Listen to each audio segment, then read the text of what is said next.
കടപ്പാക്കട മുസ്ലിം ജമാഅത്ത് കമ്മിറ്റിയുടെ ഇഫ്താർ സംഗമവും സൗഹൃദ സദസ്സും പരിപാടിയിൽ റംസാൻ സന്ദേശം ഡോക്ടർ അബ്ദുൾ മജീദ് നദ്വി സദസ്സിന് നൽകി.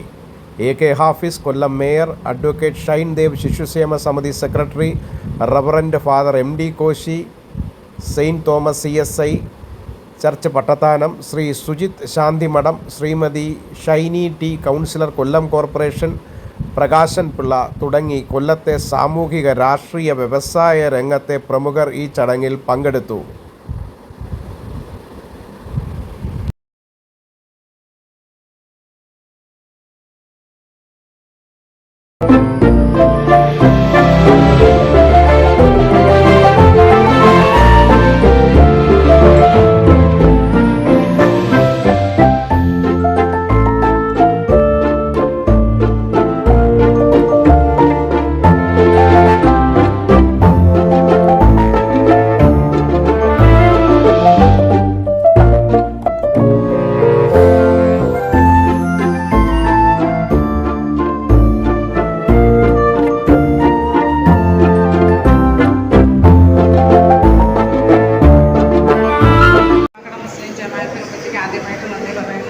ഇത് വളരെ വലിയ സന്തോഷം തരുന്ന ഒരു കാഴ്ചയാണ്. കാര്യം ജാതി മതഭേദമന്യേ നമുക്ക് എല്ലാവർക്കും ഒത്തുകൂടാനും സ്നേഹം പങ്കുവയ്ക്കാനും ഇങ്ങനെ ഒരു അവസരം തന്നതിന് എല്ലാവിധ നന്മകളും നേർന്നുണ്ട്.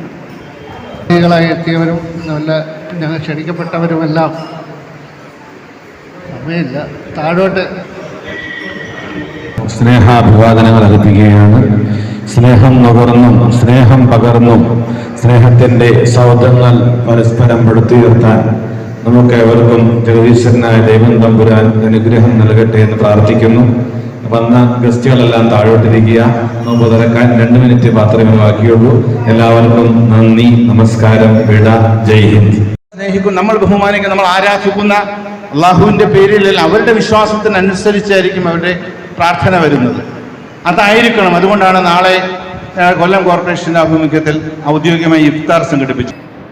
അതിനോടൊപ്പം അതിൽ ഏറ്റവും ഒരു മുഖ്യ പ്രഭാഷണം നടത്തുന്നത് പാളയം ജമാ മസ്ജിദ് ഇമാമാണ്, ഡോക്ടർ സുഹൈബ് മൗലവിയാണ്. കാരണം അദ്ദേഹം പറഞ്ഞൊരു വാക്കുകൾ ഈ രാജ്യത്ത് മതേതരത്വം എങ്ങനെ നിലനിർത്തും എന്നുള്ളതിന് ഏറ്റവും വലിയ ഉദാഹരണമാണ് അദ്ദേഹം അവിടെ സൂചിപ്പിച്ചത്.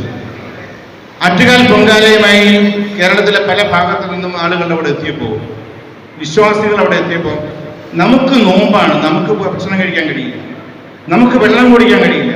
പക്ഷെ നമ്മുടെ വീടിൻ്റെ മുന്നിൽ പലരും ധാരാളം സ്ത്രീകൾ അവിടെ പൊങ്കാല ഇടാൻ വരുമ്പോൾ ആ പൊങ്കാല ഇടാൻ വരുന്നവർക്ക് നോമ്പില്ല. അവർക്ക് ഭക്ഷണം കൊടുക്കുന്ന കാര്യത്തിലോ അവർക്ക് വെള്ളം കുടിക്കാൻ വെള്ളം കൊടുക്കുന്ന കാര്യത്തിലോ നമ്മൾ ഒട്ടും വീഴ്ച വരുത്തരുത് എന്ന് അദ്ദേഹം പറഞ്ഞപ്പോൾ അതൊരു വൈറലായി എന്നുള്ള നാടൻ കുട്ടികളുടെ ഒരു ഭാഷയുണ്ടല്ലോ, രാജ്യത്തൊട്ടാകെ അത് ആഞ്ഞടിക്കുക. അങ്ങനെ ആയിരിക്കണം ഞാനും നിങ്ങളെന്ന് മാത്രം പറഞ്ഞുകൊണ്ട് തീർച്ചയായും ഇന്നത്തെ ഈ ഇഫ്താർ സംഗമത്തിൽ പങ്കെടുക്കാൻ കഴിഞ്ഞതിൽ വളരെ സന്തോഷമുണ്ട്. ഒരിക്കൽ കൂടി എല്ലാവർക്കും അഭിവാദ്യം അർപ്പിക്കുന്നു, നിർത്തുന്നു. അസ്സലാമു അലൈക്കും. മറ്റൊരു സംസ്ഥാനത്ത് ഞാൻ പലപ്പോഴും രാജ്യത്തിൻ്റെ പല ഭാഗങ്ങളിലും യാത്ര ചെയ്യാൻ അവസരം കൂടിയിട്ടുണ്ട്. ബംഗാളിലും ഞാൻ പലപ്പോഴും കൽക്കട്ട നഗരത്തിൽ ഞാൻ പലപ്പോഴും കണ്ടിട്ടുണ്ട്. അതുപോലെ തന്നെയാണ് ബാംഗ്ലൂരായാലും കർണാടകത്തിൻ്റെ പല ഭാഗങ്ങളിലും ചെല്ലുമ്പോൾ ഒരു ഭാഗത്ത് അവർ അല്ലെങ്കിൽ ഒരു 4 മുക്ക് അല്ലെങ്കിൽ ഒരു ജംഗ്ഷന് പുറത്തേക്ക് ചെല്ലുമ്പോൾ അവിടെ ഏറ്റവും കൂടുതൽ ആളുകൾ താമസിക്കുന്ന ഒരു സമുദായത്തിൽപ്പെട്ടവർ, അടുത്ത ഭാഗത്തേക്ക് ചെല്ലുമ്പോൾ അതിന് വേറൊരു സമുദായത്തിൽപ്പെട്ടവർ. സാമുദായിക ചിന്തയും വേർതിരിവും അവിടങ്ങളിലൊക്കെ വർഷങ്ങൾക്ക് മുമ്പിലുണ്ട്. പക്ഷെ നമ്മളൊക്കെ കേരളത്തിൽ നമുക്ക് അഭിമാനിക്കാൻ കഴിയുന്ന ഏറ്റവും വലിയൊരു കാര്യമാണ് ഇവിടെ അത്തരത്തിലല്ല. നമ്മുടെ തൊട്ടപ്പുറത്ത് താമസിക്കുന്നത് ആരാണ് എന്ന് നോക്കിയിട്ടല്ല ആരും വീട് വാങ്ങാൻ ചെല്ലുന്നത്. തൊട്ടടുത്ത് ഏത് വിശ്വാസിയാണെങ്കിലും എനിക്ക് ചേരുന്നതാണ്, എനിക്ക് താമസിക്കാൻ കഴിയുന്നതാണെങ്കിൽ അത് വാങ്ങി താമസിക്കുന്നതാണ് നമ്മുടെ രീതിയിലൊരു സംസ്കാരം, നമ്മുടെ ഒരു കൾച്ചറാണ്. ചർച്ച ചെയ്യാനും നാട് എങ്ങനെയായിരിക്കണം എന്നുള്ളതിനെക്കുറിച്ച് നമ്മുടെ ആശയം അന്യോന്യം കൈമാറാനും വേണ്ടിയിട്ടാണ്. ഒരു മതവും ഒരിക്കലും മറ്റു മതത്തിനെതിരായി പറയുന്നില്ല. എല്ലാ ജാതി മതസ്ഥർക്കും അവരവരുടേതായ ആചാരക്രമങ്ങൾ, അവരവരുടേതായ വിശ്വാസങ്ങൾ, അത് നിലനിർത്തുന്ന രാജ്യമാണ് നമ്മുടെ. നിലനിർത്താൻ കഴിയണം. എവിടെയെങ്കിലും അതിന് ഏതെങ്കിലും തരത്തിൽ വിഘ്നം ഉണ്ടാകുമ്പോൾ നമ്മുടെ നാട്ടിലെ മുഴുവൻ ജനങ്ങളും ഒരുമിച്ച് ഒരേ ചിന്താഗതിയിലേക്ക് പോകാൻ ആഗ്രഹിക്കുന്നത്.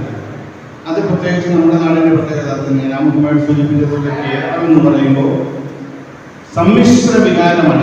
എല്ലാവരും ഒരുമിച്ച് പോകുന്നതാണ്. ആരും അപ്പുറത്തും ഇപ്പുറത്തും എന്ന് ചിന്തിക്കാതെ അപ്പുറത്താരെ തിരുവോണം വരുമ്പോൾ തൊട്ട അയൽവാസിയുടെ വീട്ടിൽ തിരുവോണത്തിന് സദ്യ ഉണ്ണാൻ പോകാറുണ്ട്. അതുപോലെ തന്നെ ക്രിസ്മസ് ആഘോഷം വരുമ്പോൾ ക്രിസ്മസ് അവിടെ പോയി ഭക്ഷണം കഴിക്കാറുണ്ട്. അതുപോലെ തന്നെയാണ് അതേയാണ് ഇപ്പോഴത്തെ പെരുന്നാൾ ദിവസം വരുമ്പോൾ പെരുന്നാൾ ഭക്ഷണം കഴിക്കാൻ വരുന്നവരുണ്ട്. നോമ്പ് സമയത്ത് എല്ലാ ദിവസവും നോമ്പ് കഞ്ഞിക്ക് വേണ്ടി മാത്രം ആ നോമ്പ് കഞ്ഞി കഴിക്കാൻ വീടുകളിലേക്ക് വരുന്ന തൊട്ട അയൽവാസികളുമായിട്ടുള്ള ആളുകളുള്ള നാടാണ് നമ്മുടേത്. അങ്ങനെ അന്യോന്യം സ്നേഹിക്കുന്ന ഒരു നാടാണ് നമ്മുടേത്. അത് നിലനിർത്താൻ വേണ്ടി തന്നെയാണ് ഇടയ്ക്കിടയ്ക്ക് ഇത്തരത്തിൽ ഇഫ്താർ സംഗമങ്ങൾ പഴയ കാലത്തൊന്നും അങ്ങനെ ഒരു ഇഫ്താർ സംഗമങ്ങൾ നടന്നില്ല. ഞാൻ പറയുന്നത് ഞങ്ങളൊക്കെ പഠിക്കുന്ന ഞങ്ങളൊക്കെ ചെറുപ്പത്തിലുണ്ടായിരുന്ന കാലഘട്ടത്തിലൊന്നും ഇത്തരത്തിൽ ഇഫ്താർ സംഗമങ്ങൾ നടന്നില്ല. പക്ഷെ ഇഫ്താർ സംഗമങ്ങൾ വീടുകളിൽ നടന്നിരുന്നുള്ളതാണ്. അന്ന് ചില കൂട്ടായ്മയ്ക്കല്ല, പക്ഷെ അടുത്തടുത്ത വീട്ടുകാരെ അന്യോന്യം പങ്കെടുക്കുകയും അന്യോന്യം ആഘോഷങ്ങളിൽ പങ്കുവരികയും ഒക്കെ ചെയ്യുന്ന കാര്യങ്ങൾ. ഇപ്പോൾ ഞാൻ ഇവിടെ സൂചിപ്പിച്ച കഴിഞ്ഞ 2 ദിവസം മുമ്പ് അപ്പുറത്ത് നമ്മുടെ പുതിയകാവ് പൊങ്കാലയുണ്ടായിരുന്നു. ഞാൻ ഈ കൊല്ലം നെയ്യാറൊന്നും നിലയില്ല പുതിയകാവ് പൊങ്കാലയോടനുബന്ധിച്ച് ആ ക്ഷേത്രത്തിൽ പോയി ഞാൻ ആ ക്ഷേത്ര ഭാരവാഹികളുമായി സംസാരിച്ചു. കോർപ്പറേഷൻ്റെ ഭാഗത്തു നിന്ന് നിങ്ങൾക്ക് എന്ത് സഹായം, എന്താണ് ആവശ്യമുള്ളത്, അവിടെ ആ പ്രദേശത്തെ വൃത്തിയാക്കുന്നതിനെ സംബന്ധിച്ച് ശുചീകരിക്കുന്നതിനെ സംബന്ധിച്ച് ആ ശുചീകരണ പ്രവർത്തനങ്ങൾ എങ്ങനെയായിരിക്കണം എന്നുള്ളതിന് ഗൗരവമായി സംസാരിച്ചു.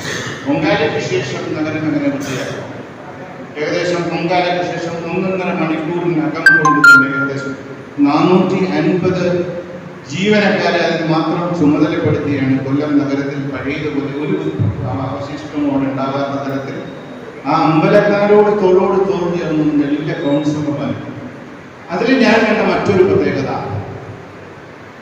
അവരുമായി ചർച്ച ചെയ്തു എന്നുള്ളതാണ് ഞങ്ങൾ കണ്ടൊരു പ്രത്യേകത. മൊത്തയിട്ട ആ കോർപ്പറേഷൻ്റെ കൗൺസിലർമാർ, ആ കൊല്ലം കോർപ്പറേഷൻ ഈ ഷൈനി ഉൾപ്പെടെ ആ അമ്പലത്തിനകത്ത് കയറി ആവശ്യമായ ക്രമീകരണങ്ങൾ അവരുമായി ചർച്ച ചെയ്തു. അതിനുശേഷവും അമ്പലത്തിലെ എല്ലാ പൂജാതി കർമ്മങ്ങളിൽ നമ്മൾ പങ്കെടുക്കണമെന്നില്ല. അത് പൂജാതി കർമ്മങ്ങളിൽ പങ്കെടുക്കുമ്പോൾ സ്വാഭാവികമാണ് അതിലെ വിശ്വാസികൾക്ക് പങ്കെടുക്കാം. ഇവിടെ ഇപ്പോൾ സ്വാഭാവികമാണ് ഇവിടെ ഇരിക്കുന്ന എല്ലാവരും നമ്മുടെ ഈ ഇഫ്താറിൽ പങ്കെടുക്കുന്നു. ഈ ഇഫ്താറിൽ പങ്കെടുക്കുമ്പോൾ നമുക്ക് നമസ്കരിക്കണം. നമ്മൾ നമസ്കരിക്കുമ്പോൾ ഈ നമസ്കാരത്തിൽ ആ ബഹുമാന പുരസ്സരം അതിൽ പങ്കെടുക്കുന്നില്ലെങ്കിലും ഇവിടെ ഇരിക്കുന്ന ആളുകൾ മാറി നിന്ന് നമ്മളോടൊപ്പം അവരുടേതായ വിശ്വാസത്തിനനുസരിച്ച് ജീവിക്കാം, പ്രാർത്ഥിക്കാം.